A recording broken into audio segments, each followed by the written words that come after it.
레위기 오늘 우리가 하고 싶은 부분은 제가 나누고 싶은 부분은 정결규례입니다. 8장, 9장, 10장이 우리 제사장이 세워지는 장면이었고요. 굉장히 특별한 장면이고 8, 9, 10장에 여러 번 반복되는 표현이 여호와께서 모세에게 명하신 대로 다 되었더라. 이런 표현이 반복되었고 그걸 통해 이게 얼마나 굉장하고 특별했는지를 보여주고 있다 싶습니다. 근데 이런 장엄한 장면, 꽤나 영광스러운 장면에 비극도 있어서 10장 1절에 보면 나답과 아비후, 이때 같이 제사장으로 세워졌던 나답과 아비후가 잘못을 저질러서 그 즉시로 죽는 이런 일이 일어났죠. 이거와 연관해서 이제 10장 8절 이하에서 제사장한테 주의해야 될 것을 이야기합니다. 10장 9절에 가면 술 마시지 마라. 적어도 제사장 직무 기간 동안에는 술을 마시지 말 것. 하고는 10장 10절에 그래야 너희가 거룩하고 속된 것을 분별하며 부정하고 정한 것을 분별하고 또 나 여호와가 모세를 통하여 모든 규례를 이스라엘 자손에게 가르치리라.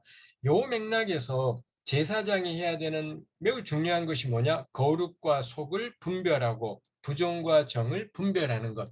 이게 제사장이 해야 되는 아주 중요한 직무인데, 근데 술에 취하면은 이게 분간이 안 돼서 끔찍한 일이 일어난다라는 거죠. 아마도 요 뜬금없이 10장 9절 10절이 있다라는 점에서 나답과 아비후가 왜 잘못을 저질렀을까? 이 하나님이 명하지 않은 다른 불을 담아갔다라는 건데 왜 그런 일을 했을까 할 때 이유가 안 나오지만 이 10장 9절 말씀이 뜬금없다라는 점에서 이 양반들 술 한잔 했구만 이런 생각을 하게 되는 것이 있습니다. 술이 취해버리니 거룩과 속, 정과 부정을 제대로 분간하지 못하게 돼서 하나님이 명령치 않은 엉뚱한 불을 가져왔더라.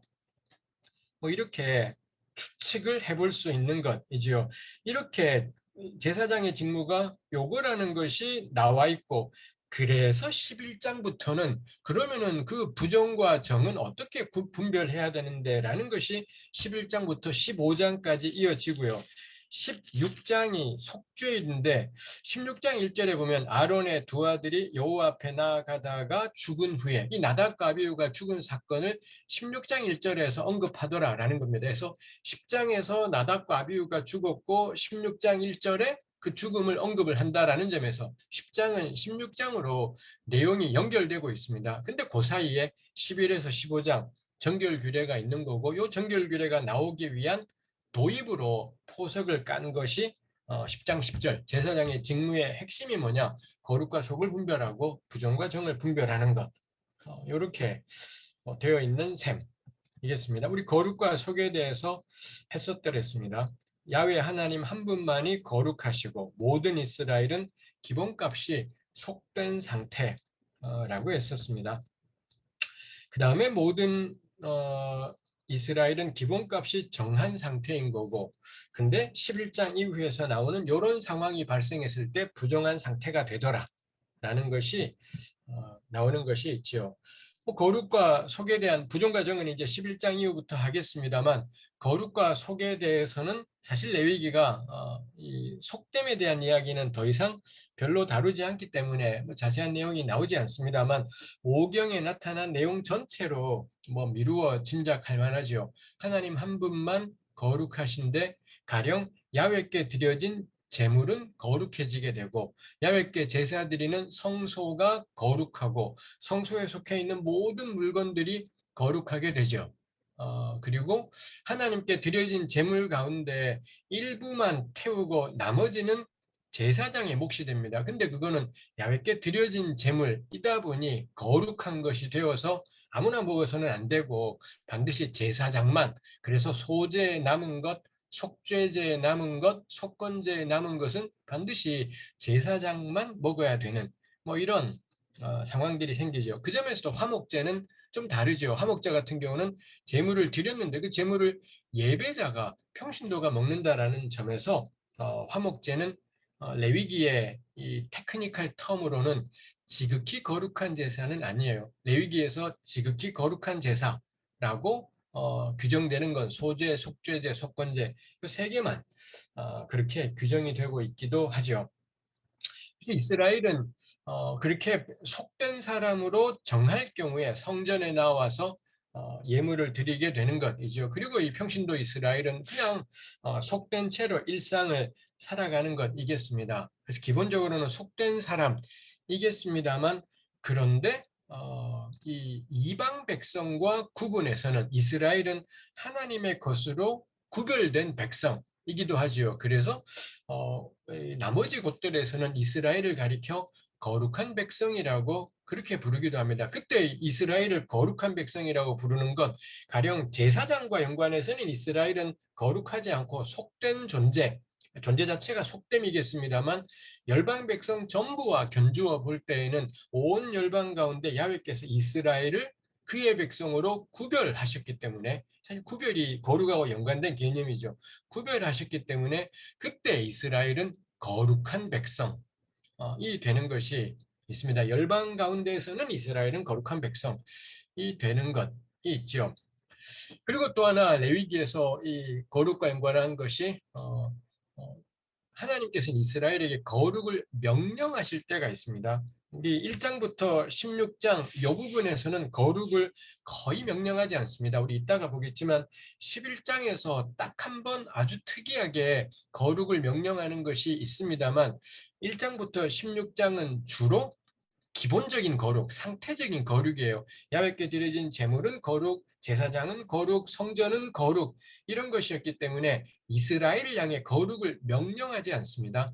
근데 17장 이후로 가게 되면, 우리가 성결법전이라고 부르는 17장부터 26장에 가면 하나님께서 이스라엘을 보고 너희는 거룩하라라고 요구하시는 내용이 나온다라는 점에서, 레위기 체계는, 이 고대 이스라엘의 율법 체계는 거룩을 이렇게 두 차원으로, 두 트랙으로 이해하는 게 있는 거죠. 어떤 거는 상태적인 거룩으로 그냥 존재가 거룩한, 야훼께 구별되었을 때 존재가 거룩한 것이 있는가 하면, 또 어떤 거룩은 다이나믹 거룩으로서 명령하고 요구하는, 그래서 야훼의 규례와 법도, 거룩한 하나님의 규례와 법도를 행하는 자는 거룩하다, 이런 생각이 이 오경 법전 안에 있는 것이지요. 그러다 보니 이스라엘을 향해 너희는 거룩하라. 그 내용이 딴 것이 아닙니다.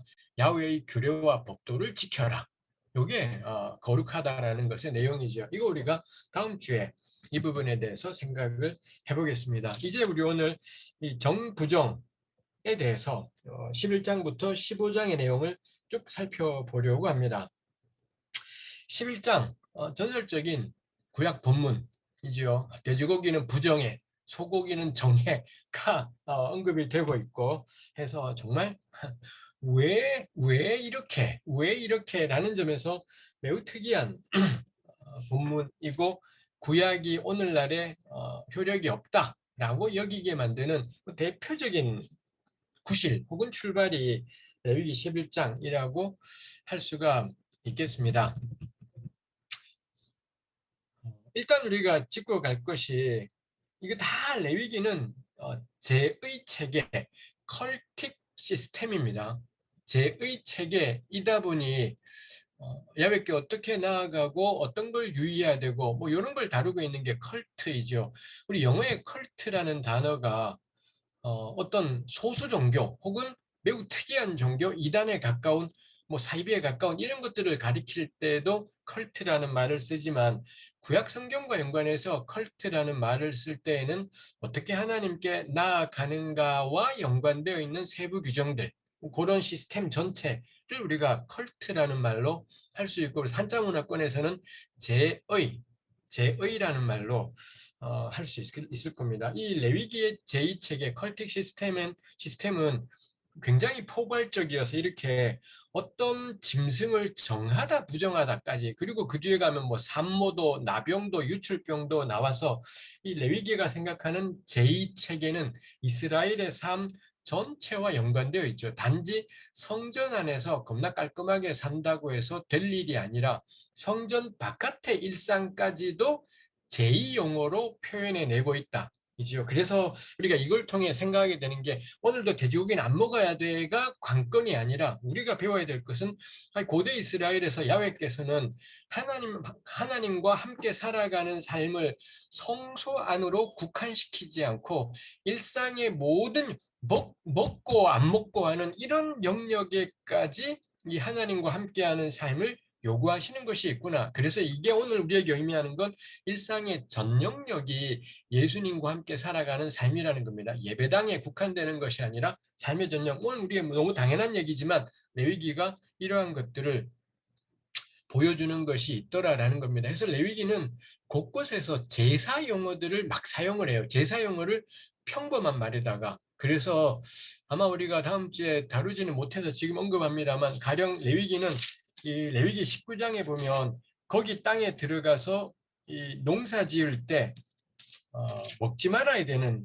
가령 이 과일나무를 심었으면은 3년 동안은 그 과일의 수확을 하지 마라 라는 말을 해요. 근데 그 3년 동안은 그 과일의 상태가 어떤 상태냐, 할례받지 못한 상태다.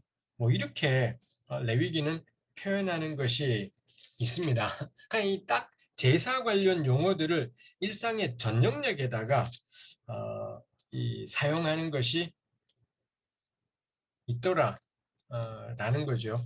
그거 외에도 제가 지금 딱 기억이 안 나는데 여기저기 하여튼 제사 용어들을 막 사용하는 것이 있습니다. 해서 이 성전과 일상이 분리되어 있지 않구나라는 것을 뭐 이런 걸 통해서 우리에게 알려주는 것이 있지요. 그래서 우리가 11장을 보면서 지금 우리가 미리 생각하고 잡고 가는 거지만 예수 믿고 살아가는 건 무엇을 먹는가의 문제하고도 연관되어 있다. 고대 사람들이 고민했다라는 겁니다.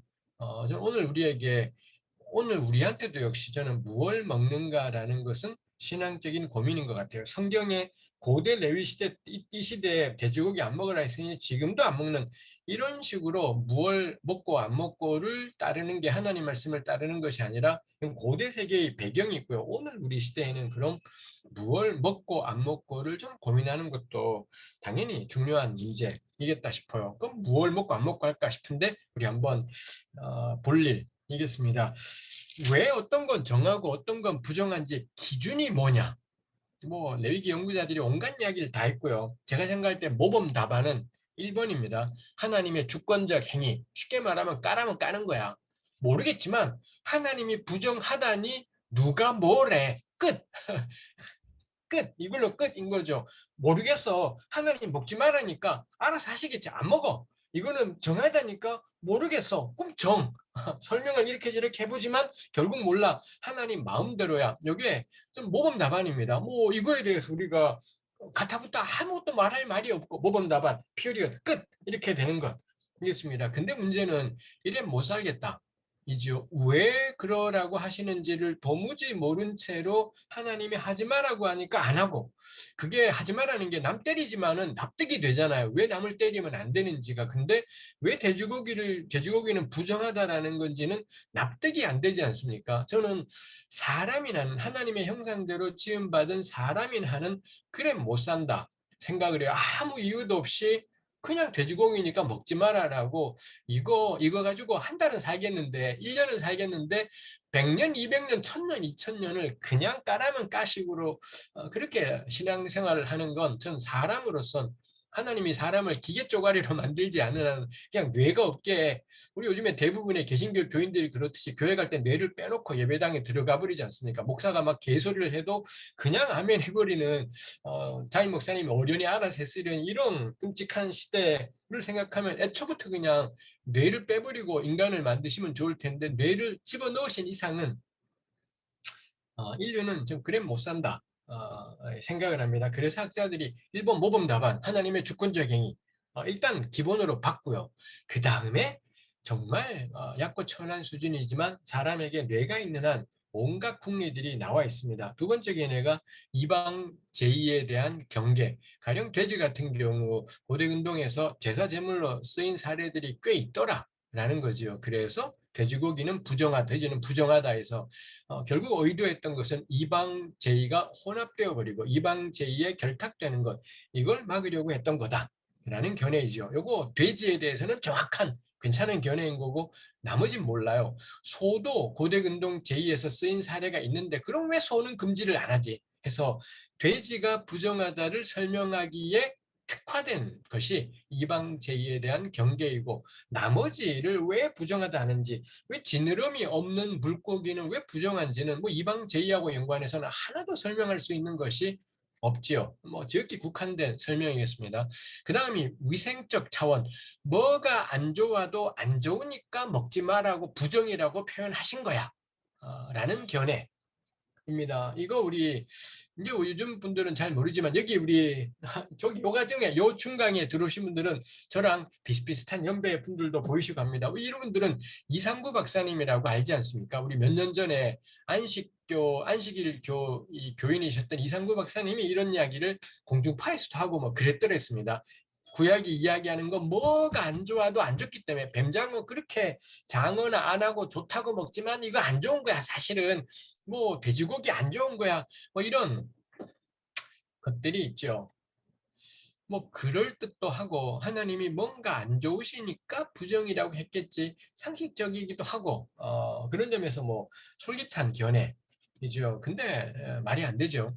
정말 안 좋은 거라면 사도행전 10장에 베드로한테 부정한 가축이 짐승이 내려왔을 때 그때 내가 깨끗게 한 걸 너가 더럽다 하지 마라. 하나님이 그러시지 않습니까? 그럼 그때 가서 풀면 안 되는 겁니다. 뭐가 안 좋아도 안 좋았다면 사도행전 10장에 풀면 안 되는 건데 거기서 풀어버렸다라는 점에서 그런 점에서 위생적 차원은 틀린 이야기, 솔깃하고 상식적이기도 하고 그럴듯하기도 하지만 틀린 이야기이지요.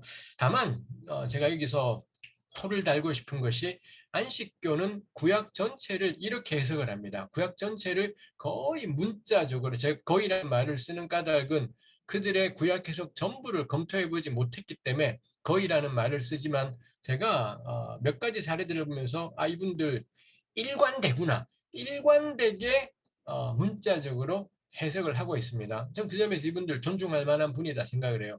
개신교 교회 칼빈교회들은 일관성이라고는 하나도 없습니다. 어떤 건 문자로 받고 어떤 건 문자로 안 받고 지금 멋대로요. 제가 보기에는 일관성의 기준은 저거요. 돈 되느냐 안 되느냐입니다. 돈 되는 일은 구약을 문자로 받고요. 돈 안 되는 일은 예수님과 함께 해결되었다라고. 정말 저는 탐욕스럽게 그지없는 집단이 이 한국 개신교 이 개신교 교회의 구약 해석 혹은 명령 해석이다라고 생각되는 것이 있습니다. 해서 11조는 완전히 문자 그대로고 이런 건 다 깨끗하게 넘어가 버리는 것이 있죠. 정말 탐욕의 집단이다 싶어요. 그에 비해 안식교는 삶이 겁나 깔끔해요. 오히려 제가 많은 표본들을 만나보지 못했지만 미국 같은 경우는 안식교가 이단으로 규정되지도 않고 한국 교회에서도 저는 이단 정죄는 부당하다. 이 사람들의 구약 해석은 제가 보기엔 터무니없지만 이런 식의 구약 해석은 뭐 일관되다라는 점에서는 칭찬할 점이 있고 한국 교회 안에서도 터무니없는 구약 해석이 난무하고 있는 판에 특히 뭐 이 목사님들이 설교하면서 막 헛소리가 난무하는 판에 그래서 안식교가 이단이라고 말하긴 삼위일체를 고백하고 예수님의 십자가를 고백하고 뭐 성경이 하나님 말씀임을 고백한다면 이단 정죄하기는 어려울 거다 싶어요. 훨씬 더 그리고 삶에 있어서는 나은 사람들이다 싶어요. 그렇지만 학문적인 논리에서는 좀 위생적 차원은 적절치 못하다 싶습니다. 그 다음이 상징 이론입니다.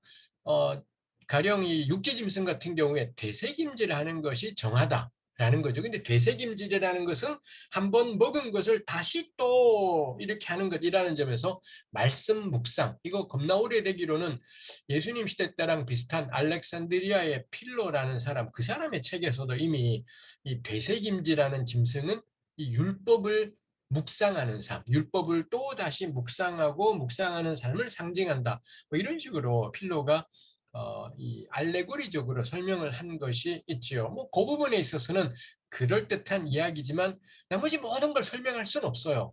그럼 왜 나머지 것들은 이걸 설명할 길이 막연한 것이죠. 그리고 알레고리적인 해석은 언제나 그럴듯한 면이 있지만 알레고리적인 해석의 최대의 단점은 주관성.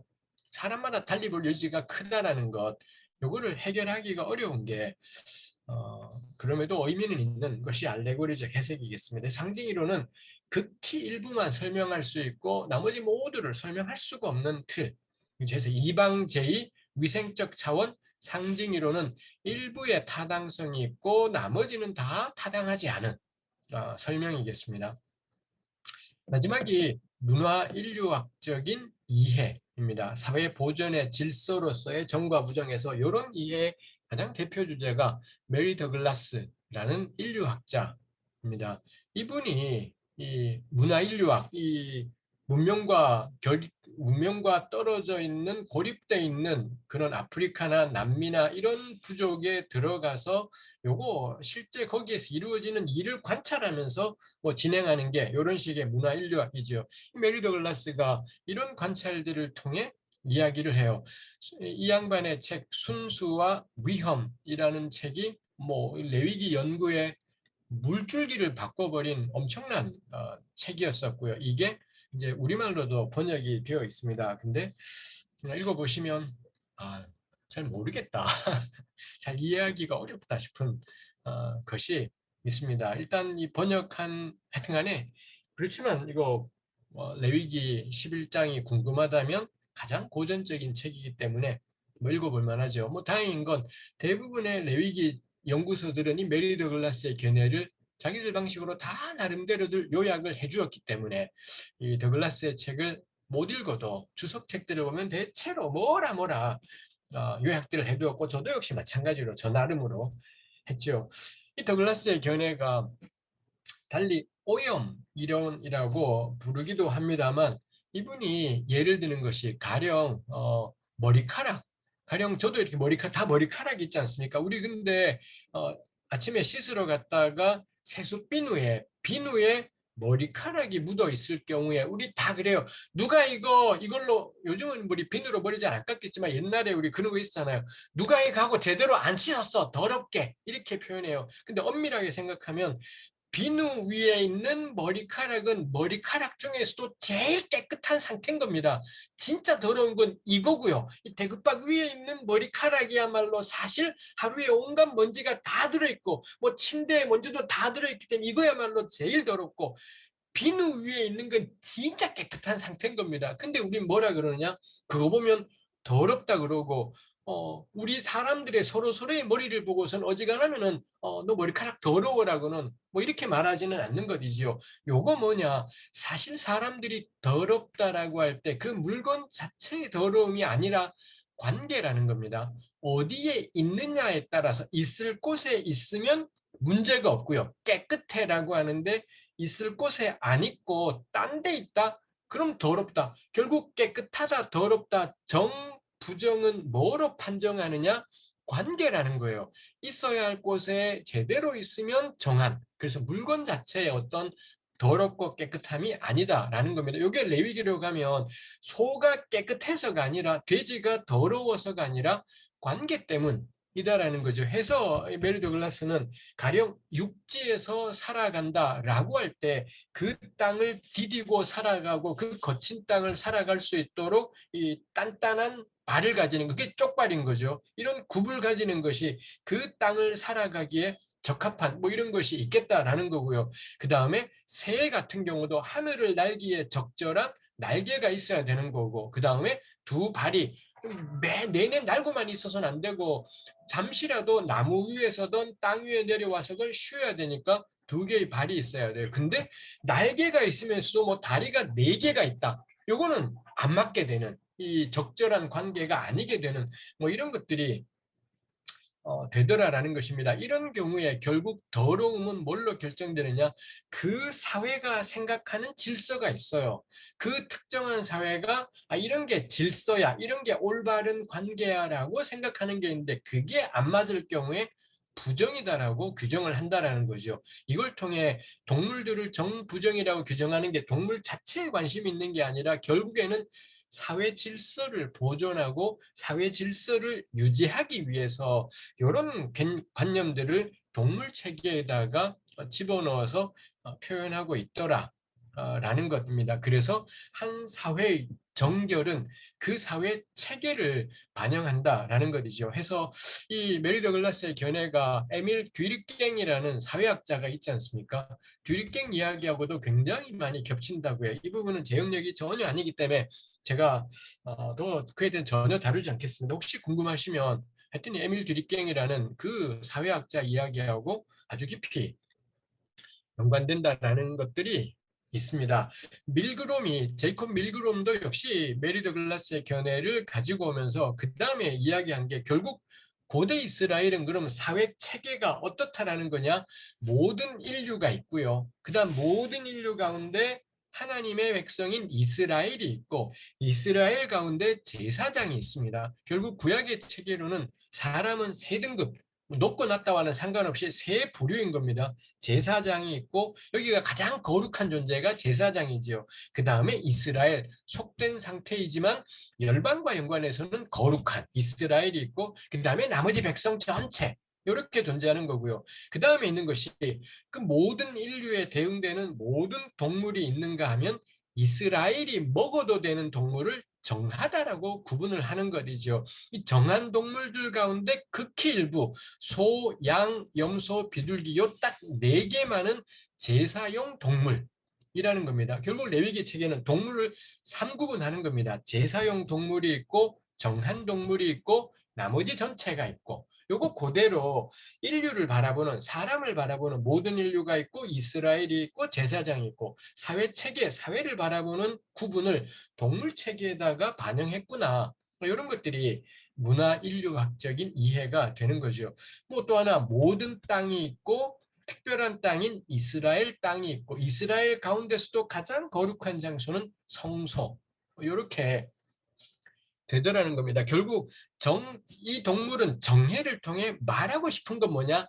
이스라엘은 특별해. 그거 말하고 싶은 겁니다. 너네는 모든 백성 가운데 야훼의 백성이야. 하나님의 백성이야를 표현하는 방식, 요거를 교회바닥 안에서만, 성전 안에서만이 아니라 일상에 먹고 안 먹고 안에서도 요걸 그대로 조용해서 너희는 돼지고기 안 먹어. 왜냐? 돼지고기가 몸에 안 좋아서가 아니라 어디가 안 좋아도 안 좋아서가 아니라 하나님의 백성이니까 하나님의 백성은 정한 동물을 먹어. 요걸 말하고 싶어서 이런 분류 체계가 있더라라는 겁니다.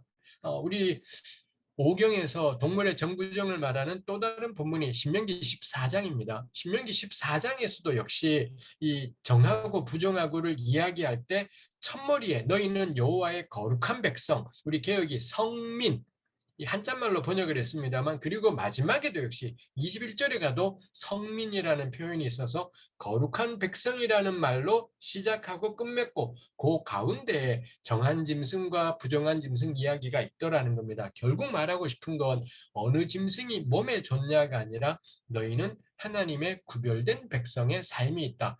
요걸 말하고 싶은 것 이다이지요. 해서 레위기 11장에 이 기는 것들까지 다 마무리한 다음에 11장 이 44절에 보면 나는 여호와 너희 하나님이니라 내가 거룩하니 너희도 몸을 구별하여 거룩하게 하고 땅에 기는 길짐승으로 말미암아 스스로 더럽히지 마라. 나는 너희 하나님이 되려고 너희를 애굽 땅에서 인도하여 낸 여호와니라. 내가 거룩하니 너희도 거룩하라. 제가 아까 첫머리 했던 것처럼 하나님이 거룩을 요구하시는 것은 다 17장 이후인데 16장까지는 딱 한 번밖에 나오지 않는데 그게 어디냐? 여기입니다. 그 다음에 44절 첫머리에 나는 여호와 너희 하나님이니라가 있고 그 다음에 45절 같은 경우 우리말은 애매하지만 우리말로는 나는 여호와다. 근데 어떤 여호와냐? 너희의 하나님이 되려고 너희를 애굽 땅에서 인도하여 낸. 뭐 이렇게 되는 겁니다. 즉 44절에는 나는 여호와 너희 하나님, 45절은 나는 여호와.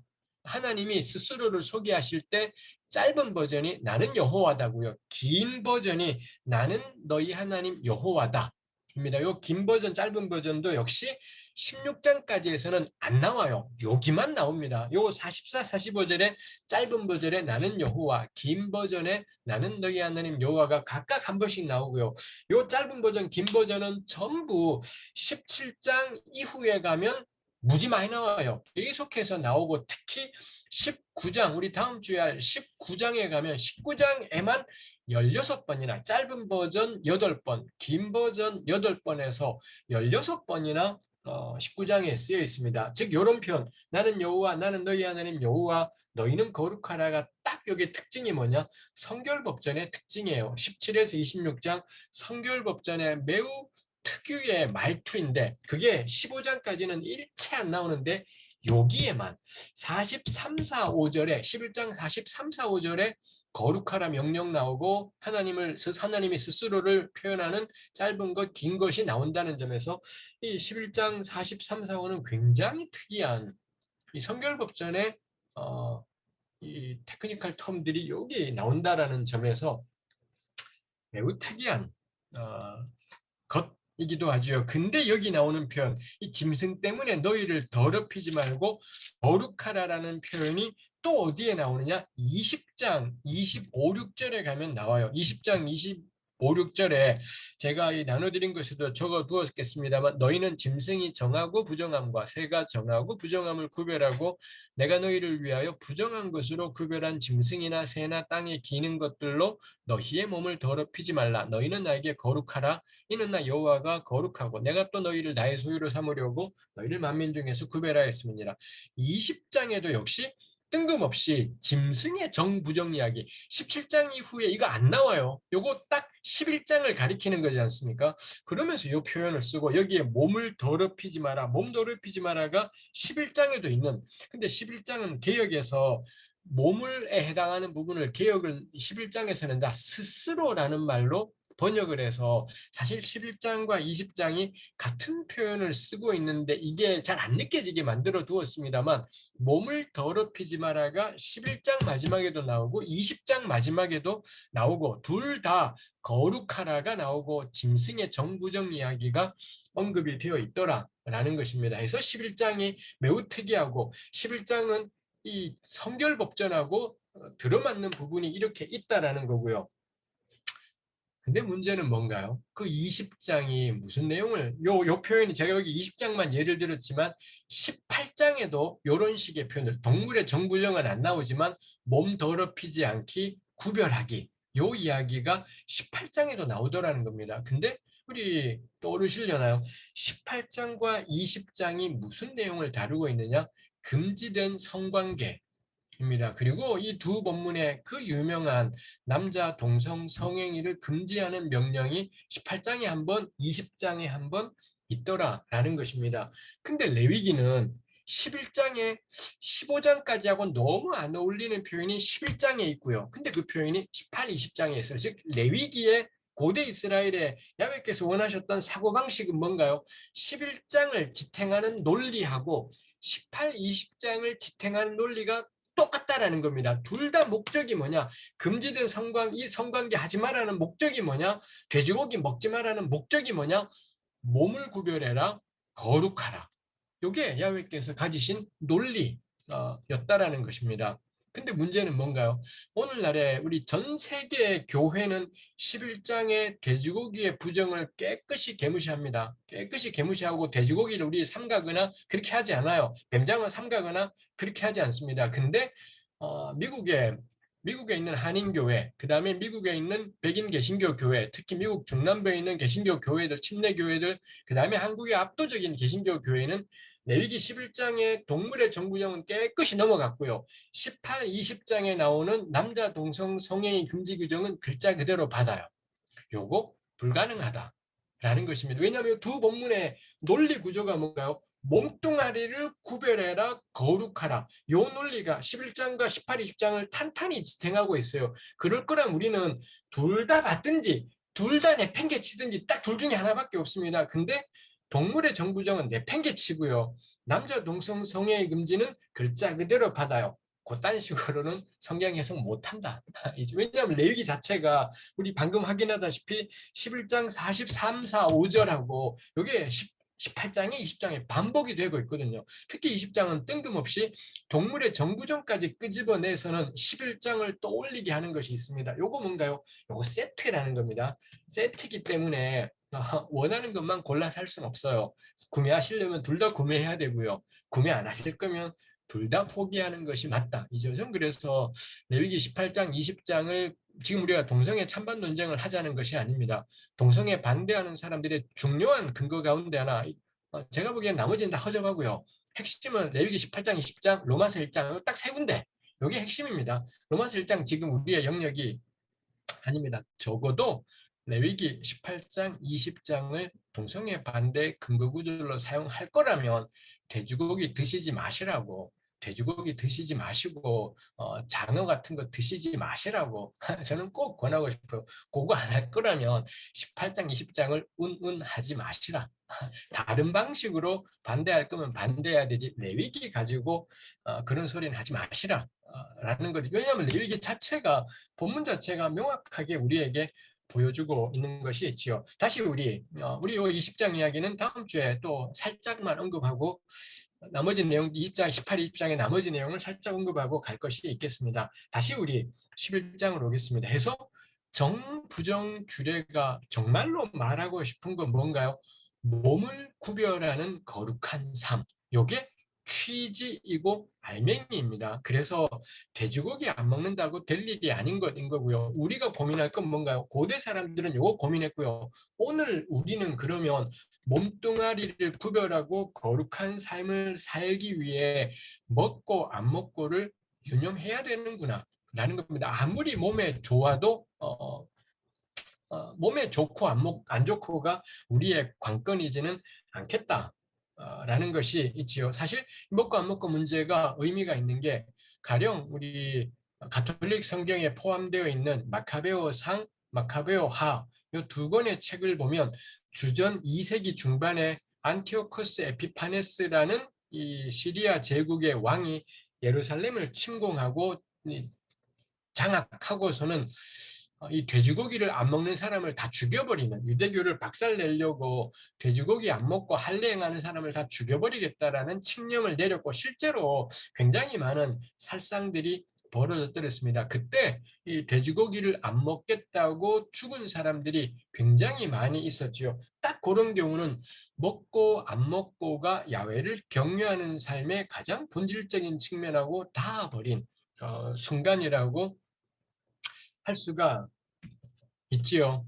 뭐 그 점에서 우리가 이거 유의할 만한 일일 겁니다. 그리고 가톨릭 성경에도 포함되어 있지 않지만 이 동방 정교회 어떤 동방 정교회도 분파가 여럿이 있죠. 그리스 정교회가 있고 이집트 정교회, 러시아 정교회 이 정교회도 이 분파들이 꽤 있습니다만 그리고 그 정교회들마다 구약 정경의 범위가 약간씩 달라요.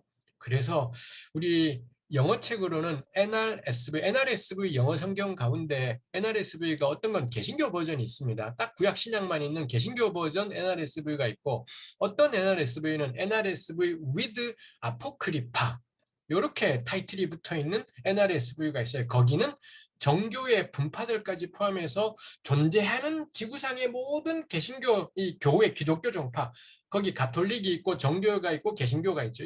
모든 기독교 종파가 어디 하나라도 정경으로 받아들인 건 다 번역을 한 그게 NRSV with 아포크리파입니다. 그래서 거기는 막 별게 다 있고요. 거기에 마카베오 사서라는 것이 있습니다. 마카베오 사서 같은 경우에 이 음식 규례의 의미를 해석을 하는데 이거 뭐냐 이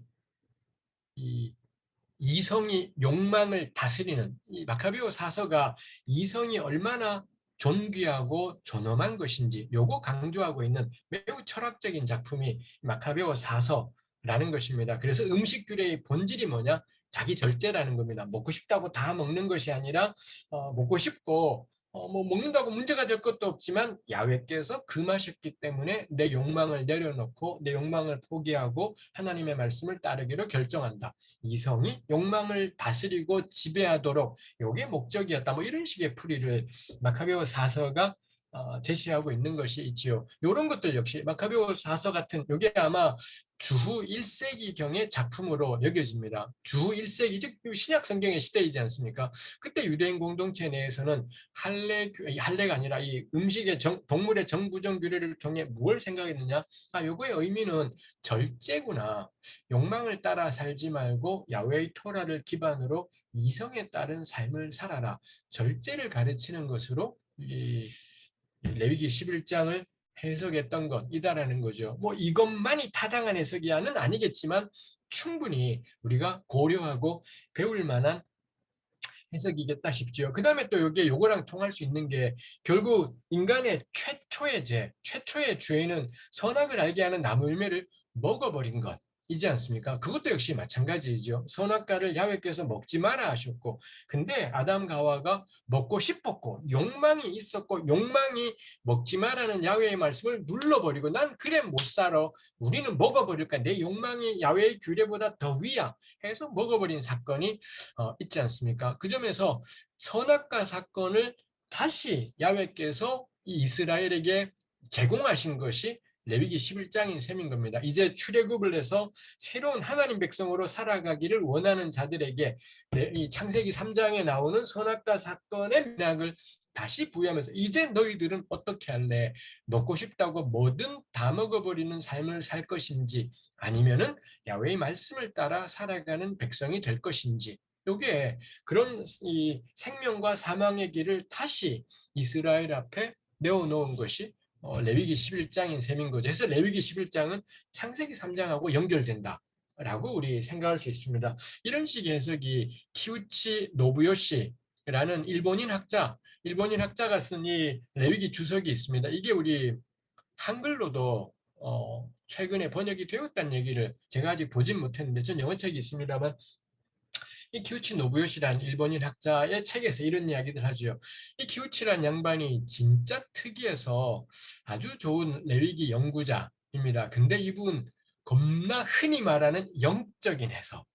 우리 한국 기도원에서 들었을 법한 요즘에 이제 그런 기도원 한국에서 없어져 버렸습니다만 너무 아쉽기도 하지만 하여튼 제가 어릴 때 고등학교 시절에 기도원 가면 들을 법한 겁나 영적인 해석 이런 해석들이 키우치 노부요시의 레위기 주석에 막 난무해요. 정말 어마어마한 그런 해석이 난무해서 키우치 주석의 독특함이기도 하고 저는 어, 부적절함 이런 식의 해석은 그럴듯하지만 근거가 없는 이 객관적인 근거가 없기 때문에 이 사람이 주장하면 그렇게 되고 저 사람이 주장하면 저렇게 된다는 점에서 어, 저는 동의할 수 없는 허망한 내용이다 싶은 것이 있습니다만 그럼에도 불구하고 뭐 저는 교회에서 교인들 대상으로 설교하기에는 참 도움이 될 수 있는 게 근데 문제는 하여튼 너무 알레고리적인 해석이 난무하기 때문에 너무 주관적이에요.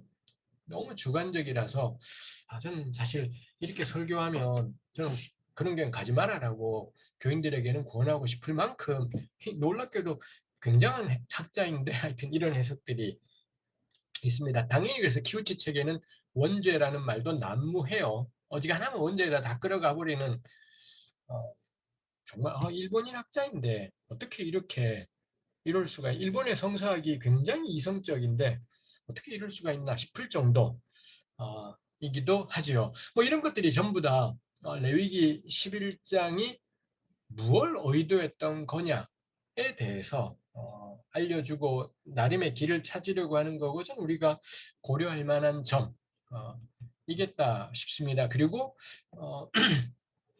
여기 밀그럼의 이야기도 재밌는 것이 있죠. 결국 정결규례는 어떤 동물을 정하다라고 규정을 함을 통해 먹을 수 있는 짐승의 수가 확 줄어들지 않습니까? 결국엔 이건 뭐냐? 함부로 동물을 죽이지 못하게 하는 결국 잡을 수 있는 동물은 정한 동물들 밖에는 없는 겁니다. 나머지 동물들은 잡아서는 안 되는 것, 함부로 살상해서는 안 되는 것이지요. 그래서 먹기 위해서 식용 목적으로 동물을 잡을 수는 있지만 식용 목적이 아니라면 동물을 잡지 못하게 하는 실제로 동물을 살아있는 생물을 함부로 죽이는 것을 억제하고 제한시키는 효과를 가져온 것이 레위기 11장의 또 다른 의도이다. 뭐 이런 이야기를 밀그롬이 한 것이 있습니다. 전 이거 우리가 들을 만한 이야기 이겠다 싶고요. 그리고 이거와 연관해서 저는 또 한 가지 우리가 생각해 보아야 될 게 제가 언젠가 한 교회 공동체 어린아이도 같이 있는 교회 공동체 그래서 그 교회는 뭐 작은 교회이기 때문에 어린아이들도 같이 주일 오전 예배를 드리더라고요. 제가 그 교회 가서 며칠간 레위기 이 강의와 설교를 하면서 이 정결규례를 강의했는데 그걸 듣고 있던 이 초등학교 6학년 된 여학생이 있었습니다. 그 여학생이 저한테 개인적으로 찾아와서 너무 부끄러워하면서 질문을 하는데 근데 목사님 동물도 생명인데 그 아이는 비건에 관심이 있습니다. 동물 먹는 걸 반대하는 거기에 관심이 있고 그 교회가 환경에 아주 관심이 있는 교회이기도 하다 보니 초등학생인데도 딱 그 생각이 있는 거죠. 그래서 저한테 찾아와서는 너무 부끄럽지만 궁금해서 묻고 싶은데요. 동물을 그렇게 제사 드릴 때마다 양과 소를 잡아 드리는 건 아니지 않아요? 이렇게 그 아이가 저에게 이야기를 하더라고요. 제가 들으면서 한 번도 제가 생각해 보지 않았던 측면이었습니다. 그 어린아이가 비건에 관심이 생긴 이 초등학생이 보기에 레위기에 이렇게 소, 양, 염소 비둘기를 막 잡지 않습니까? 이거 끔찍해 보이는 측면이 있더라는 거고요. 그리고 레위기만으로는 뭐 제가 이야기할 수 있지만 가령 민수기 7장, 28장 가면 이스라엘에서 이 도살이 어마어마하게 되고 있고 족장들이 예물 드릴 때 뭐가 10마리, 10마리, 막 이러지 않습니까? 이걸 다 죽여버리는 겁니다. 그리고 28장에 가면 민수기 28장이 절기인데 절기 때마다 성소에서 막대한 양의 가축 도살들이 벌어지고 있는 것을 볼 수가 있습니다. 이게 타당한 일인 건가? 고대 세계니까는 뭐 그렇겠다 싶지만 그래서 저는 적어도 고대 세계라니까 이해는 할 수 있고요. 현대적인 감각에는 안 맞다 생각을 해요. 오늘날 우리는 이렇게 아무리 가축이라고 해도 막도살해서는 안 된다라는 저는 이게 보편적인 합의들이 생겨가고 있다 싶습니다. 하나님이 사람만 지은 게 아니라 동물도 하나님이 지으셨고 우리 창세기 9장에 노아 홍수가 끝난 이후에 동물 함부로 죽이면 너 반드시 그 피를 찾을 거다 이런 말씀을 하신 것이 있기도 하고 그 다음에 레위기 25장 7절에 가면 안식년에 저절로 자라난 것들은 너만이 아니라 너네 땅에 사는 들짐승의 몫이기도 하다. 하나님이 들짐승의 먹을거리에 대해서도 명확하게 언급하신 것이 있더라라는 것입니다. 이런 맥락을 볼 때에도 레위기의 제사 규례에서는 우리가 상징적인 의미가 무엇이었는지 그거에 우리가 매우 주의해야 된다 싶은 것이 있습니다. 상징적이고 교육적인 의미가 무엇이었을까? 그래서 결국 말하고 싶은 건 하나님의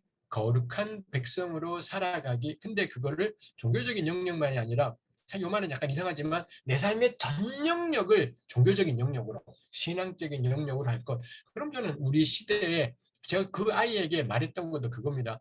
우리 자매님의 교회에서도 그 교회는 이제 환경에 관심이 있어서 제로 웨이스트라고 해서 가능한 쓰레기가 생기지 않는 그런 운동을 하고 참여하는 교회입니다. 자매님의 교회에서도 이런 운동들을 하지 않냐고 그리고 먹는 거 그냥 돈만 있으면 뭐든지 사 먹는 것이 아니라 조심하고 유의하고 그러지 않냐고 그런 것처럼 뭐 그렇게 제가 설명을 하고 너무 감사하게도 그 어린 자매님이 그럴 수도 있겠군요. 납득을 하고 가서 너무 감사한 경우였었습니다만 저는 오늘 우리라면은 저는 하나님의 거룩한 백성이기 때문에 우리가 뭐든 다 먹는 것이 아니라 어떤 것은 뭐 오늘의 이유라면 저는 뭐 환경이 이유이든 간에 음식이 날 살게 하는 것이 아니라 하나님이 우리를 살게 한다. 그러면 우리 환경을 파괴하는 혹은 동물의 생존을 위협하는 이런 것들에 대해서 먹지 않겠다라고 결정하는 것이 어쩌면은 저는 오늘 우리 시대의 레위기 11장의 적용이겠다 싶은 거죠. 관건은 하나님의 백성으로 살아간다라는 건 그저 예수님 겁나 세게 믿기만이 아니다라는 것. 내 삶의 전 영역에 이게 관철되고 표현되어야 된다라는 것이 있지요.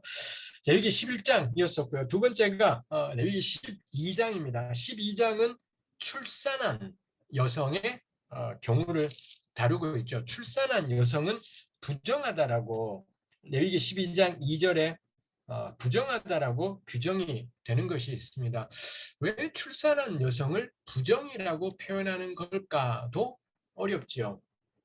그래서 결국에는 이 여인이 일정 기간이 지난 다음에 속죄제를 마지막에 드리라고 그렇게 명령이 되어 있어요. 왜 출산한 여인을 부정이라고 규정하지? 그리고 마지막에는 속죄제로 결론이 돼요. 아니 속죄제라니 우리 지난번에 그래서 속죄제라는 표현보다는 정결제라고 표현하는 것이 왜 타당한지를 한참을 이야기했었습니다만 여전히 우리 개혁은 속죄제란 말을 쓰고 있고 또 레위기 자체가 부정이라는 표현을 쓰기 때문에 출산한 여인에 대해서 어떤 선입견들을 자꾸 만들어내는 것이 있고 여기에 거슬러 올라가면 성관계에 대한 어떤 부정적인 이해들을 만들어내는 것이 있다라는 것입니다. 레위기 연구자들의 이건 제 결론이 아니라 제가 배운 것입니다. 왜 요거 부정이냐? 레위기는 이 피가 흘려 피는 생명이다 보니 사람의 생명을 상징하는 게 피이지요. 그 피하고 생명하고 동일시가 되고 가령 창세기 9장 이게 제사장적인 사고방식입니다. 창세기 9장에 그 피 흘리지 마라라는 창세기 9장에 나오는 그 본문 역시 이 구약 연구자들은 레위기 1장 15장하고 같은 계통에서 나온 본문일 거다. 이렇게 생각을 합니다. 이게 딱 제사장적인 사고방식입니다. 생명을 상징하는 게 피. 인 거죠. 근데 그 피가 대량으로 흘러나오는 경우가 출산이지 않습니까? 이런 경우에 이렇게 피가 대량으로 흘러나오면은 죽음하고 생명이 빠져나와 버리는 것이기 때문에 죽음과 맞닿아 있다. 죽음과 맞닿아 있는 것은 부정.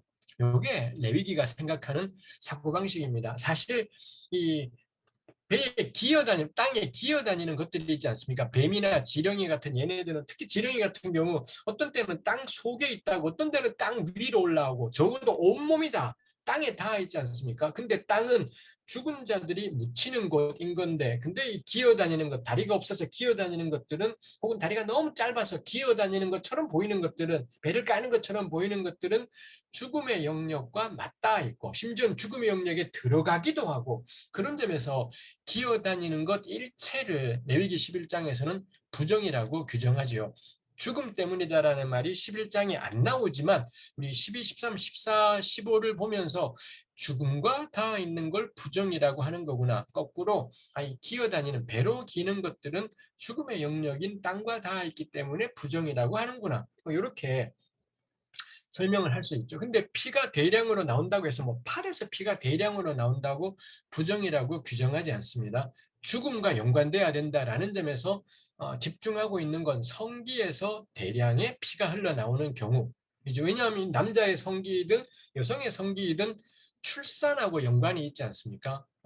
이 출산, 생명이 탄생하는 것하고 연관이 있다 보니 남성 성기에서 피를 비롯해서 정상적으로가 아닌 어떤 무언가가 흘러나올 이걸 레위기 15장에 나오는 거지만 아마도 요즘 용어로는 성병에 해당이 되겠습니다만 남성 성기에서 무언가가 정상적이지 않을 게 흘러나올 때 요거 죽음과 다 있다 생각을 해요. 사실 그런다고 죽지는 않지만 생명 탄생과 연관한 부위에서의 이상한 유출이라는 점에서 부정인 거고 여성 같은 경우는 출산 시에 이 성기에서 대량의 하열이 피가 빠져나온다는 점에서 죽음과 다 있다고 그리고 15장에 가면 월경 여성의 월경도 역시 부정이라고 규정이 돼요. 그 성기에서의 하열이기 때문에 이런 것들이 있죠. 해서 요즘에는 레위기 주석자들이 다 왜 여성이 출산하면 부정이냐 할 때 죽음의 영역과 다 있기 때문에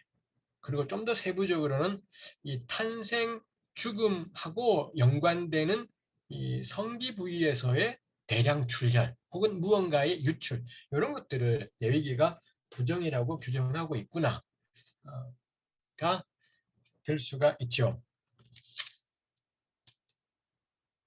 그래서 출산 후에 요게 그럼 부정이 그런 것이었겠다 싶고 출산 후에는 왜 속죄제를 드릴까 했을 때 이런저런 이야기들이 있습니다. 아까 제가 언급했던 키우치 노부요시 같은 경우는 원죄 때문이다. 역시 이 양반은 일관된 것이 있죠. 근데 이 말이 안 되죠. 이 여성이 되겠다라고 선택하지 않았는데 누군가는 남자로 누군가는 여성으로 남자는 출산하지 않아요. 오로지 하나님이 여성에게만 이 포궁을 허락하셨고 여성만 출산할 수 있는데 누구도 선택하지 않았던 그냥 주어졌던 것이 여성이고 출산인 건데 근데 그거로 존재를 부정이라고 규정하는 건 전 하나님의 공의로우심하고 너무 안 맞는 사고방식 이다라고 그 누구도 행실을 가지고 에라이 못된 놈아라고 하는 게 맞지 존재를 두고 죄라고 규정하는 건 당신이 선택했냐고 선택한 것이 아닌데 왜 그런 사람은 존재를 두고서 왜 죄라고 말이 안 되는 것 이겠다 싶은 것이 있습니다. 특히 또 산모의 속죄제가 원죄 때문이라는 키우치류의 이야기 또 한국의 보수적인 신학들의 이야기가 헛소리인 까닭이 가령 예수께서 출생하시고 예수님의 부모님이 일정 기간이 지난 후에 정결례를 치르기 위해 예루살렘 성전에 올라가셨다라는 게 누가복음 2장에 나오지 않습니까? 만일 그렇다면 예수님의 부모님 요셉과 마리아도 정결례 요거 레위기 12장에 나와 있는 요거 하러 속죄제 드리러 올라가신 겁니다. 그러면은 예수님도 원죄가 있는 거냐? 그 논리로 가면은 그렇게 돼야 돼요. 예수님도 원죄가 있는 거냐? 심지어 가톨릭 같은 경우는 마리아가 무흠 잉태했다라고 교리까지 존재하지 않습니까? 그러면 다 어떻게 이게 다 말이 되는 소리냐 싶은 것이 있습니다. 예수님께서 요셉과 마리아가 속죄제를 드려 정결례를 치른 한 그리고 태어난 아기 예수가 아마도 남자였었으니까 40일 이후에 이런 정결규례를 요셉과 마리아가 치르러 올라갔을 겁니다. 그랬던 한은 저는 원죄 의무는 쏠릴 거라고 이 생각을 합니다. 어, 근데 이런 제2 용어, 이 부정이라는 이런 용어들이 사용되어 있습니다만 가장 근본적으로 피가 대량으로 나오지 않습니까? 그래서 이 생명이 빠져나오는 죽음과 밀접한 상태인 거고 레위기는 이 상태를 부정이라는 철저하게 제2적인 용어로 규정을 하는 것입니다. 그래서 부정한 상태이기 때문에 이 산모는 성전에 거룩으로 나아갈 수가 없습니다. 그래서 40일 내지 80일 동안은 거룩으로 나아가지 못한 채 집에서 머무르게 되는 뭐 이런 일들이 있는 거죠. 그래서 실질적으로 이게 가지고 오는 효과는 뭐냐? 산모를 지켜내는 겁니다. 산모로 하여금 지켜내는 것. 사실 우리나라도 왜 371이라는 게 있잖아요. 3주 동안 출산한 다음에 3주 동안은 바깥 출입하지도 않고 손님이 찾아오지도 않고 이렇지요. 뭐 제가 영국에 유학 시절에 보니 영국 자매님들은 그런 거 아무 상관없더라고요. 출산하고 그냥 바로 그날부터 활동하고 그 다음날 일상이고 서양 자매님들은 이게 아무런 문제가 안 되는데 한국 자매님들은 하여튼 우리 굉장히 몸조리라고 부르는 뭐 이런 것이 있고 레위 같은 경우는 그 일정 기간 동안 사실상의 몸조리고 대량 출혈이 있고 이랬기 때문에 감염성이 굉장히 높지요. 그래서 어쩌면은 어떤 주석자가 말을 했지만 레위기 여기서의 부정이 의미하는 건 뭐냐? 감염성이 높다. 정해졌다라는 건 뭐냐? 면역성이 높다. 현대의학으로는 그런 말로도 표현할 수 있겠다. 라는 거죠. 그래서 오늘 우리는 감염과 면역이라고 표현하지만 이거는 진짜 인류가 엄청 최신에야 최근에야 발견한 개념인 것고요. 고대에서는 이런 산모도 그렇고 나병 환자도 그렇고 감염성이 높은 단계일 때를 부정이라는 말로 표현을 하는 거죠. 그 다음에 그 사람이 다 나아서 건강해지면 정하다라고 표현해요. 아, 이제 이 사람 면역성이 생겨서 어디를 가든 큰 문제가 없다. 뭐 이렇게 이해할 수도 있겠다라는 겁니다. 뭐 그렇게 생각을 할 때 이 산모의 정결 규례는 사실상 여성의 모성성을 보호하고 지켜내는 역할인 거고 그리고 그 기간 동안에 아이와 어머니가 안전하게 보호될 수 있게 하는 게 그런 것들에 이 제2 용어들 부정인이 정인이 하는 제2 용어가 들여졌겠다는 거고요. 그리고 그 40일, 80일이 지나면 산모가 성전에 찾아가서 속죄제를 드리지요. 속죄제가 아니라 사실은 정결제이지요. 해서 그 정결제를 통해 이제 이 산모가 일상으로 돌아갑니다. 정상 생활로 복귀한다라는 걸 공식적으로 선언하는 것이 그 속죄제로 번역된 정결제 였겠다라는 겁니다. 속죄제는 그 제단의 피를 제단에다가 번제단에다가 바르지 않습니까? 왜 번제단에 바르는가 할 때 다시 한번 산모가 이 피의 대량 출혈로 죽음과 맞닿아 있다라는 건데 우리 민수기 같은 데 보면 시체와 한 공간 안에 존재해도 부정이 감염된다라고 이 제사 체계는 생각을 해요. 시체와 같은 공간에 있으면 감염이 된다라는 거고요. 가령 이스라엘의 지난해 어떤 곳에 출산한 산모가 있고 그 산모는 지금 죽음과 맞닿아 있지 않습니까? 근데 이 산모는 결국 이스라엘 안에 있다라는 점에서 이스라엘 진 안에 있다 보니 진 안에 있는 성소에도 부정을 끼쳤을 수가 있겠다. 논리가 그런 것이죠. 그래서 이 산모가 마침내 정함을 회복한 다음에는 다 이제 끝난 다음에는 성전에 찾아가서 속죄제를 드림을 통해 이 산모는 정상으로 복귀하는 거고 이 산모가 드린 속죄제 제물의 피를 제단의 바름을 통해 끼쳤을 부정을 닦아내는 일을 하게 되고 해서 성전이 깨끗해지고 산모는 일상으로 복귀하고 뭐 이런 일들이 이루어진다라고 할 수가 있겠습니다. 여기 13장, 14장에는 나병의 나병 규례가 나와 있습니다. 다시 한번 왜 나병을 부정이라고 규정하는 거지 싶은 거죠. 뭐 지난 시간에 제가 이야기했겠죠. 여기 나오는 나병이 영어 성경은 레위기나 복음서에 나오는 나병을 다 레프로시라는 요즘에 한센병을 가리키는 단어로 쓰지만 원래 그리스어 레프로시 이 그리스어에서 나온 영어 단어입니다. 원래 그리스어 단어가 이게 레프로시라는 단어가 오늘의 한센병을 가리키는 것이 아니었다라는 것이 있겠고요. 그리고 하여튼 이 레위기에 나오는 나병은 오늘의 한센병은 아닙니다. 어떤 심각한 전염성 피부병일 거고 13, 14장에서는 집에도 나병이 생기고 옷에도 나병이 생긴다라는 점에서 전형적인 고대적인 사고방식이에요. 고대 제사 사고방식을 가지고 사람 몸에 생긴 거나 건물에 생긴 거나 옷에 생긴 걸 같은 용어로 설명을 하지요. 이게 우리 그저 미개하다 뭐 이렇게 말할 수는 없을 겁니다. 이게 보여주는 진짜 좋은 점은 삶의 전영역을 다 함께 담아내고 있는 것입니다. 사람 몸뚱아리나 집이나 건물이나 하나님과 함께 살아가는 영역을 구분하지 않고 전체를 다 통합해서 담아내고 있다라는 점에서 저는 오늘날의 세상을 향해서도 말하는 것이 있겠다 싶어요. 왜 여러 몸에 생기는 질병 가운데 가령 우리 출산하고 유출병은 성기와 연관되어 있기 때문에 납득이 되고요. 탄생과 연관되다 보니 다른 부위에 피가 나오는 건 문제가 아니지만 성기에서 나오는 피는 문제구나. 여기에 부종과 죽음과 닿는구나가 납득이 되는데 나병은 성기와는 상관이 없는 병인데 왜 나병은 왜 부정이라고 하는 걸까?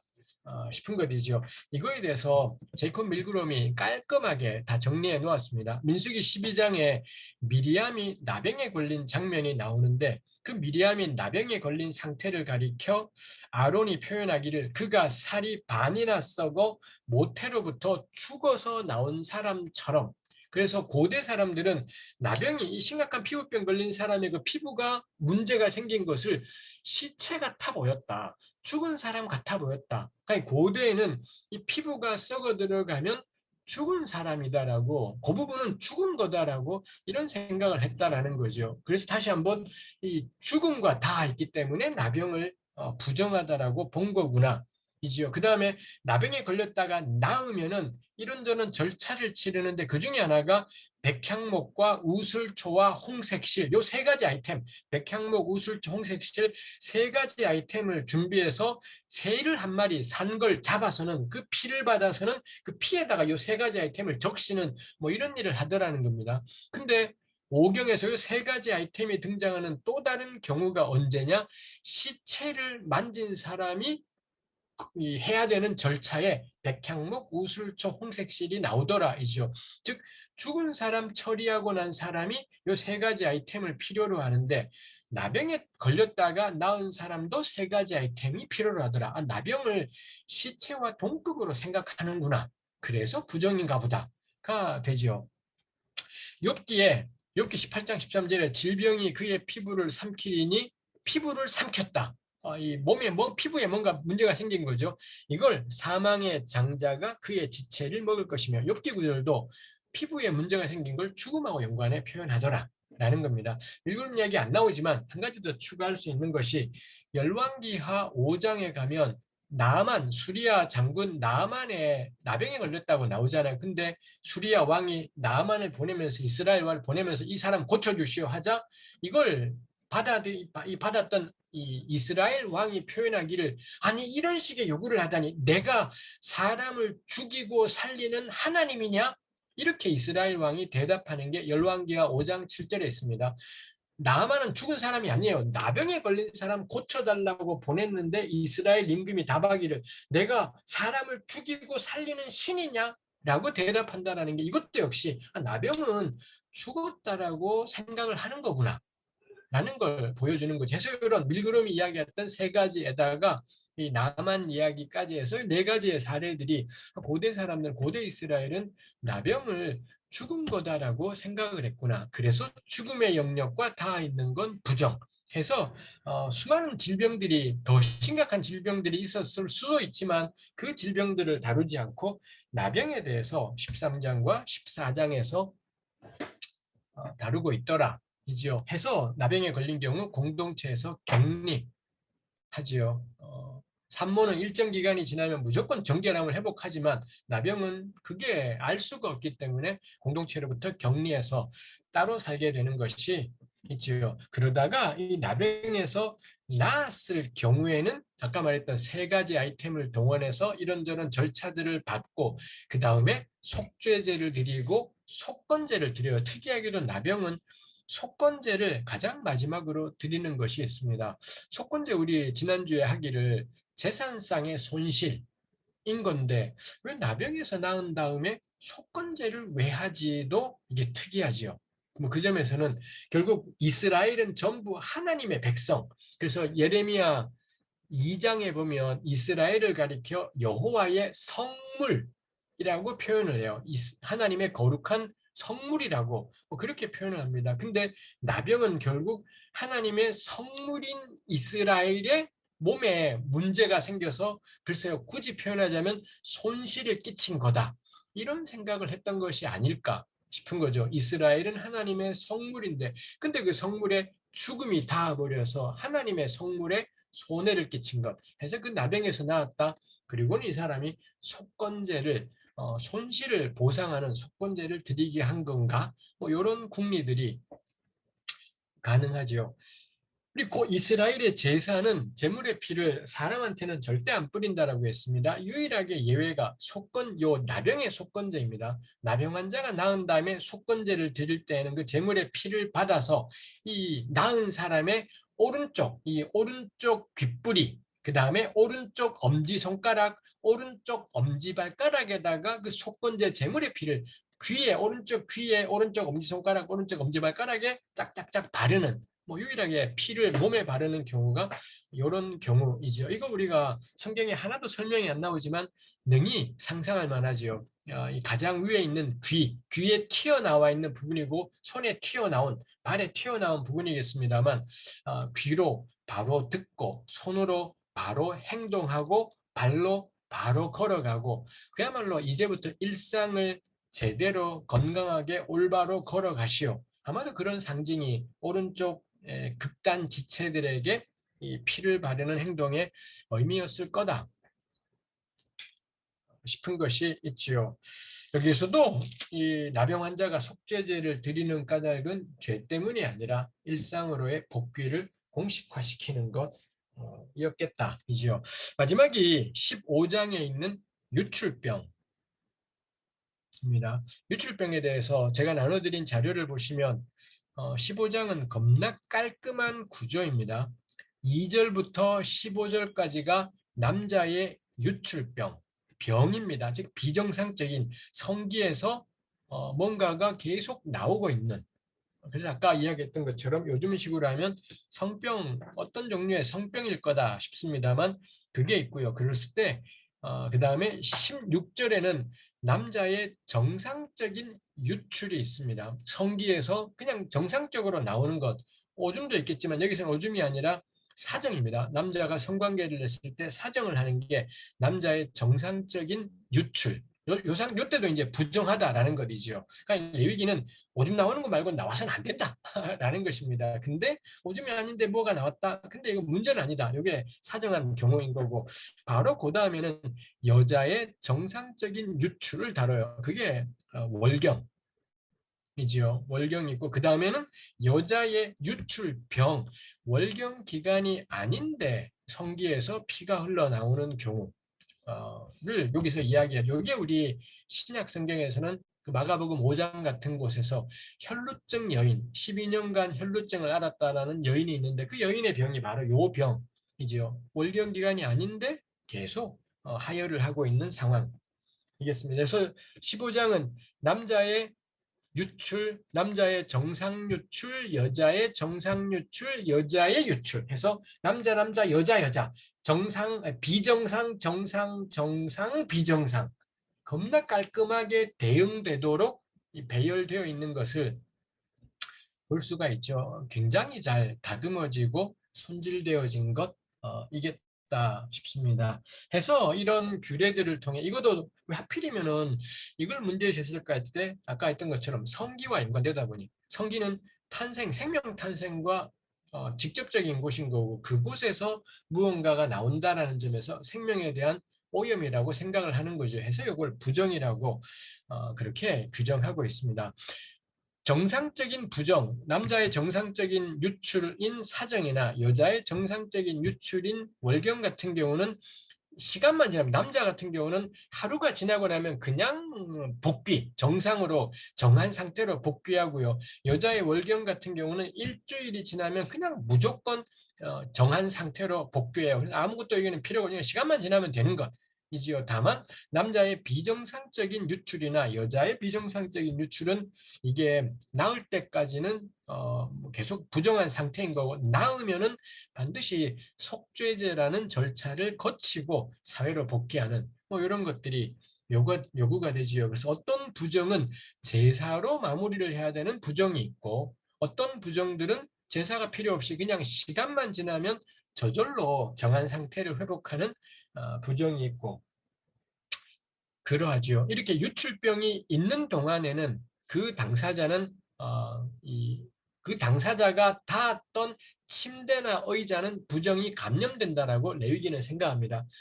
사실은 엉덩이가 닿는 것이지만 엉덩이 부위와 성기 부위가 같은 곳에 있다 보니 해서 결국에는 성기나 엉덩이가 닿았던 모든 것들은 부정해져요. 의자도 부정하고 침대도 부정하고 그래서 유출병, 성병에 걸린 남자가 앉았던 의자에 가족 누군가가 앉으면 또 부정이 감염되어 버리기 때문에 그래서 나머지 사람들은 이 남자가 어디에 앉는지 누웠는지를 유의해야 되지요. 그러다 보니 아마도 좀 떨어져서 같은 지붕 안에 살더라도 좀 떨어져서 살았을 거다 싶은 것이 있죠. 그렇게 조심하는 것이 필요하고 뭐 그러하겠습니다.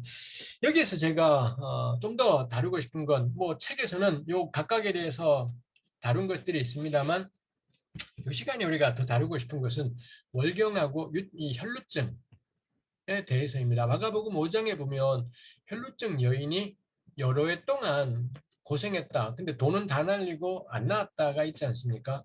혈루증은 월경 기간이 아닌데도 계속적으로 하혈이 되는 것. 이지요. 그래서 19절에서 24절에 보면 여성의 월경이 7일 동안 부정하다라고 되어 있고 그 기간 동안에 여성이 닿는 의자나 침대가 다 부정하고 다른 사람이 그 여성을 잡아도 안 돼요. 그럼 부정이 감염된다라고 생각을 하고 월경 중일 때는 성관계를 할 경우에 레위기 15장에서는 성관계하면 남자도 7일 동안 부정 마치 남자가 월경 중인 것처럼 7일간 부정, 그 남자가 앉는 의자나 침대 다 부정, 뭐 이렇게 되어 있고 18장, 20장에 가면 아예 월경 중 여성과 성관계하면 죽는다라는 말씀이 나와 있기도 합니다. 결국 그 마가복음 5장에 나오는 12년간 혈루증 앓은 여인은 결혼이 불가능할 겁니다. 성관계가 안 되기 때문에 그리고 누가 자기 몸에 손대면 부정이 감염되기 때문에 아마도 그 여성은 나이가 몇 살인지 안 나오지만 최소한 하여튼 12년간 그러니 아마 여성의 고대 여성들의 초경이 오늘날과 비슷하다면 뭐 10대 초반에 초경을 시작했다면 최소 20대 중반 혹은 30대 정도의 여성이었겠죠. 꽤 긴 시간을 이 여성이 결혼하지 않은 채 살았어야 되었고 뭐 요즘 같은 생리대가 화학 생리대들이 뭐 온갖 것들이 간편하게 나오는 세상이 2000년 전이니까요. 아마도 이 여성은 정말 일상의 삶을 회복할 수가 없는 정말 참혹한 지경이었을 겁니다. 이 여성이 예수님께로 안 되겠다, 예수님을 만나야 되겠다 해서 오는데 뒤로 예수님께 접근을 해서는 그 옷자락을 잡았다 했지 않습니까? 복음서에서 그 어떤 환자나 귀신 들린 사람도 예수님의 뒤로 접근하는 존재는 없어요. 오직 이 여성만 예수님의 뒤로 접근해서 옷자락을 잡습니다. 왜 이 자매님만 그렇게 했을까 싶은데 그게 이 레위기 본문하고도 연관이 있죠. 월경에 대한 인식, 고대적인 인식 때문이었을 거다이죠. 레위기 15장에 19절부터 24절까지가 여성의 월경에 대한 이야기입니다. 우리 개혁성경이 15장 19절에 어떤 여인이 유출을 하되 그의 몸에 그의 유출이 피이면 이래 동안 불결하니 이런 말들이 분명히 레위기 용어를 번역을 한 건데 저는 이래 동안 월경이니 이렇게 번역하는 게 맞습니다.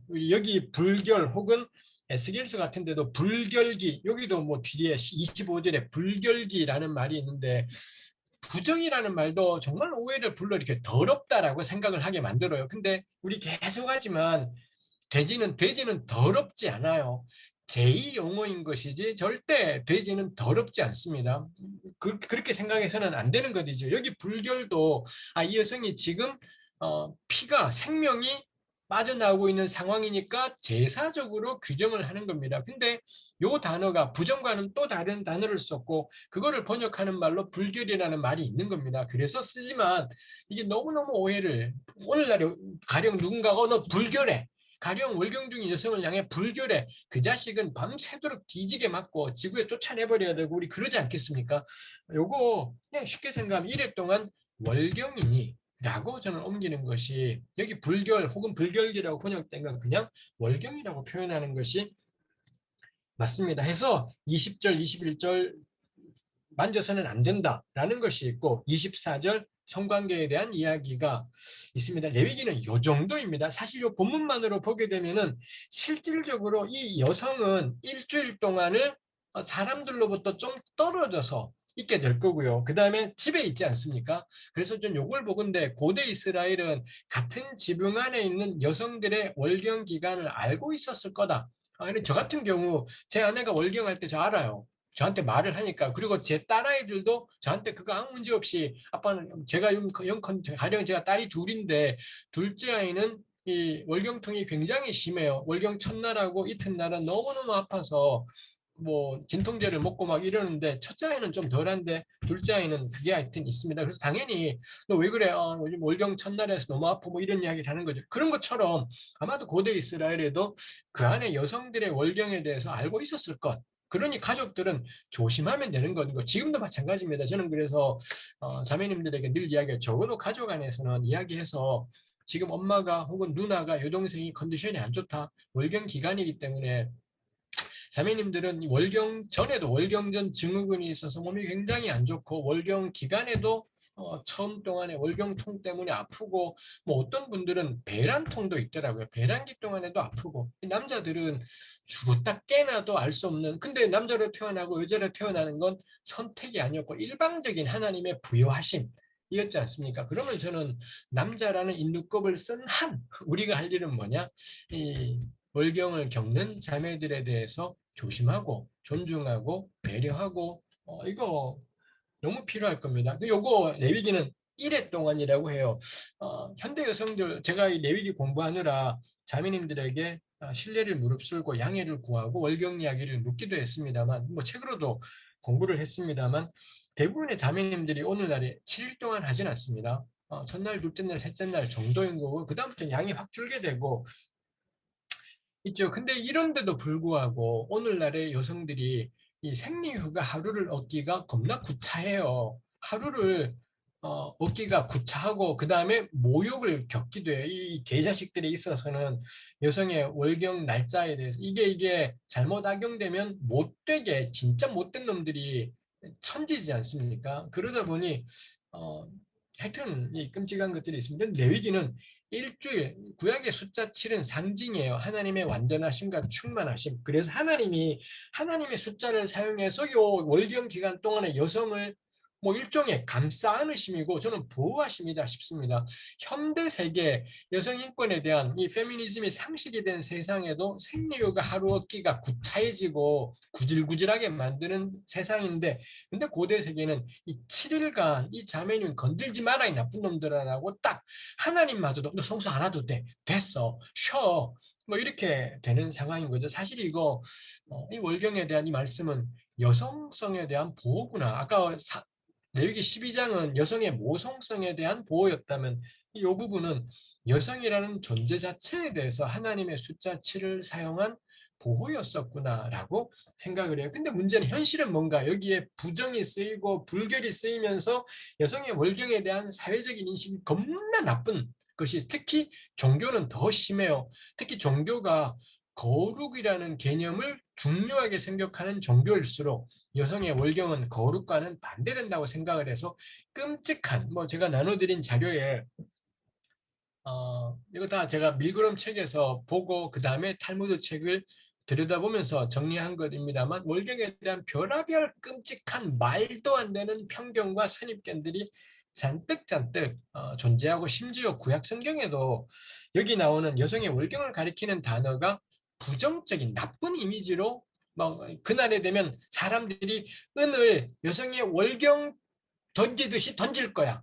진짜 못된 식의 저는 표현이라고 말하고자 하는 바가 뭔지는 알겠는데 참 못된 식의 표현. 한 언어가 어떤 선입견과 편견을 간직한 채로 발전을 해버린 뭐 이런 것들을 볼 수가 있죠. 그래서 지금도 대한민국의 어떤 교단 같은 경우는 한때 왜 총회장이라는 작자가 이 여성은 기저귀를 찾기 때문에 말씀을 선포하는 자리에 올라갈 수 없다라고 개소리를 한 이 합동측 총회장 같은 어, 정말 합동측은 개쪽입니다. 그런 소리들이 난무하는 교단 출신이라는 것 자체가 합동은 평생에 저는 개쪽을 지고 살아야 되는 제가 통합측이고 통합측은 여성 한수 진작에 허용했지만 가증하다라고 저는 늘 이야기해요. 통합측에 여성 교육자가 담임 목사인 경우는 통합 만교회가 있다면 10개도 안 될 겁니다. 가증과 위선과 외식이 쩌는 생양아치 집단이 통합이라면 합동은 개소리가 아직까지도 난무하는 끔찍한 교단 이다 싶은 것이 있습니다. 이 여성이 되는 걸 그 누구도 선택하지 않았는데 여성이 월경을 선택이 아닙니다. 근데 그게 이런 것들을 비롯해서 여성이라는 이유로 목회자가 안 된다고 대기 남자인 거 선택했냐고 어떻게 어떻게 어떻게 사람의 탈을 쓰고 그런 소리를 성경 가지고 할 수 있는지 정말 놀라운 사람들 이다라고 할 수 있습니다. 미국의 글로리아 스타이넘이라는 뭐 굉장한 전설적인 페미니즘 운동가가 있지요. 그 양반이 어떤 잡지에다가 그런 글을 실은 것이 있습니다. 만일 남자가 월경을 했더라면 여자는 안 하고 만일 남자가 월경을 했더라면 하는 완전히 가상의 상상을 글로 적어서 잡지에 실었던 것이죠. 거기에 그런 내용이 있습니다. 만일 그랬더라면 남자가 월경을 했더라면 월경은 분명히 남자들 사이에서 부러워할 만하고 가치 있으며 남성적인 사건이었을 거다. 남자들은 만날 때마다 자신의 월경 기간이 얼마나 긴지 월경의 양이 얼마나 많은지를 자랑했을 거다. 장군들과 우파 정치인들, 종교적 근본주의자들은 월경 영어로 menstruation이지 않습니까? 제일 앞에 접두어가 men, 특이하게도 man입니다. 이 man은 사실 month, 달마다 하는 거기 때문에 그걸 의미하는 접두어입니다만 하여튼 menstruation은 애시당초부터 맨만이 남자만이 하도록 하나님이 정해두신 거다.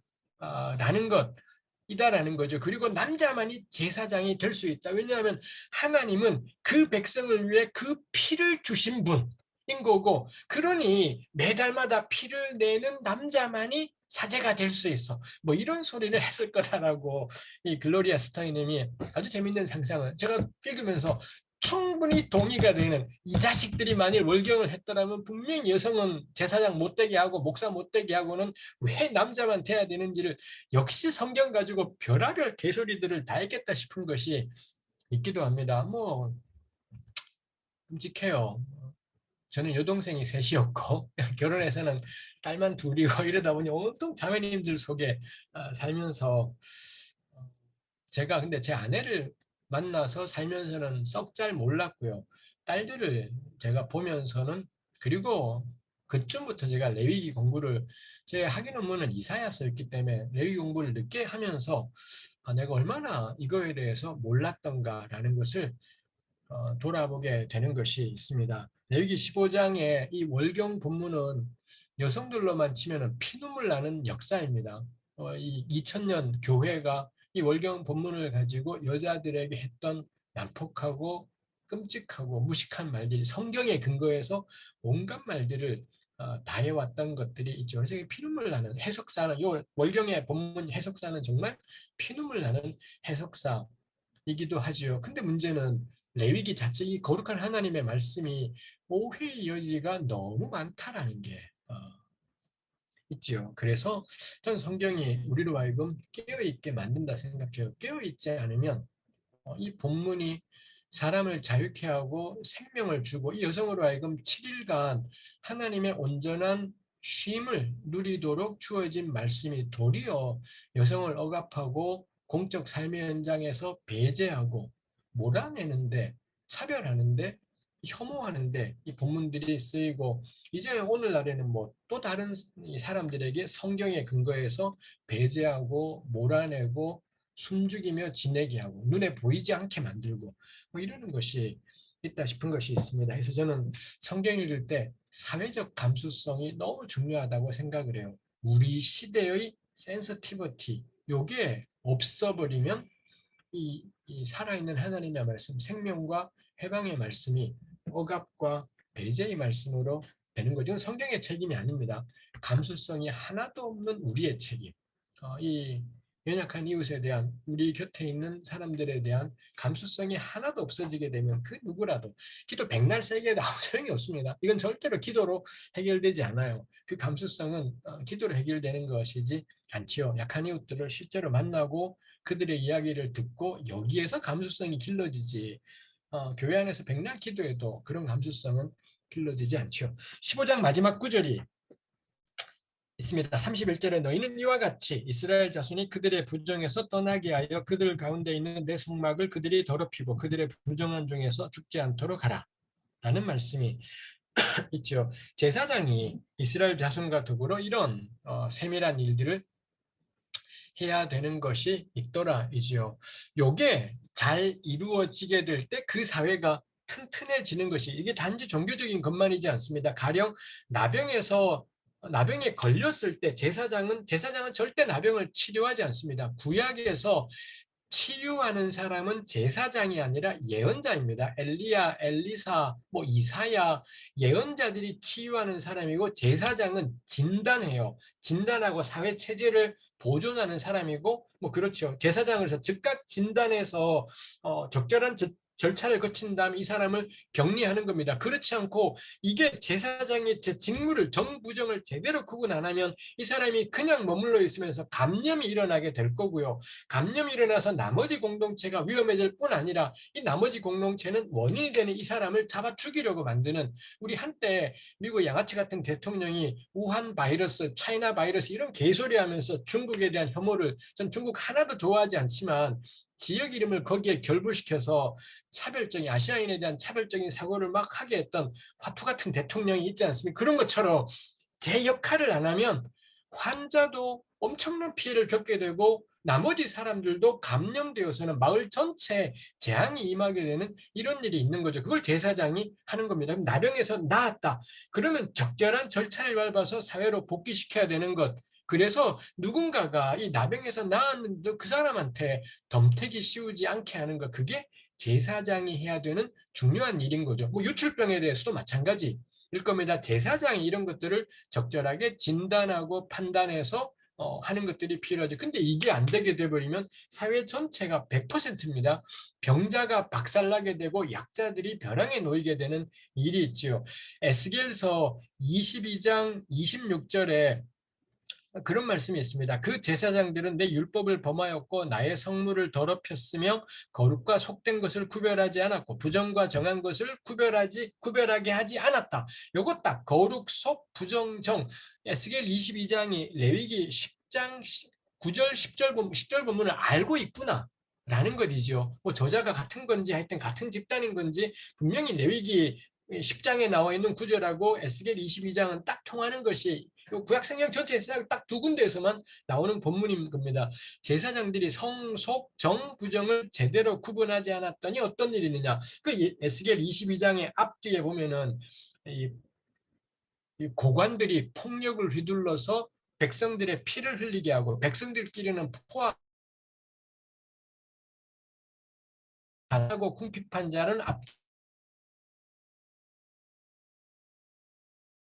앞제내는 이런 일을 한다고. 제사장이 이 관련 업무들을 진행하지 않을 때 그 사회 전체에 사회적인 폭력과 불의가 가득하게 된다. 에스겔의 특징이 제사 관련 범죄가 사회 정의가 무너지게 만드는 것하고 밀접하게 결부되어 있다라는 게 에스겔 메시지의 아주 중요한 특징이기도 하다라는 것입니다. 그게 저는 15장 31절 말씀이 그 점에서 이 정결 규례를 마무리 짓고 있고 무척이나 종교적인 제의적인 표현을 하고 있지만 에스겔 22장을 볼 때 이거 이 표현이 가진 함의가 implication이 어떤 것인지를 좀 더 우리가 생각해 볼 수 있겠다 싶습니다. 제가 오늘 나누고 싶은 강의는 여기까지입니다. 우리가 10분 늦게 시작했으니 대략 원했던 대로 1시간 반에 대략 강의는 마무리한 것 같습니다. 혹시 뭐 질문이시거나 혹은 들으시면서 어떤 뭐 본문에 대한 관찰이시거나 혹은 뭐 다른 의견, 뭐 제가 나누는 것이 다 저의 공부들이 있으니 얼마든지 다른 의견들이 반박하실 다른 의견이나 혹은 어떤 본문에 대한 관찰이나 내용이 불충분한 것에 대한 질문이나 뭐가 있을까요?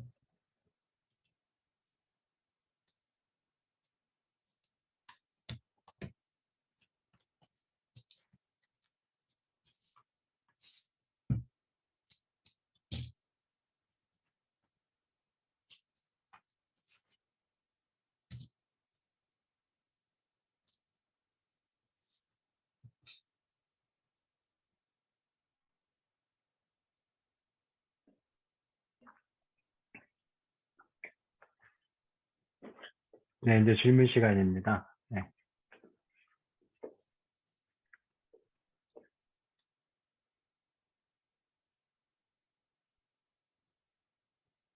그러면 5분만 기다려 주시면 제가 물 한 잔을 떠오도록 하겠습니다. 뭘 네, 질문하실지.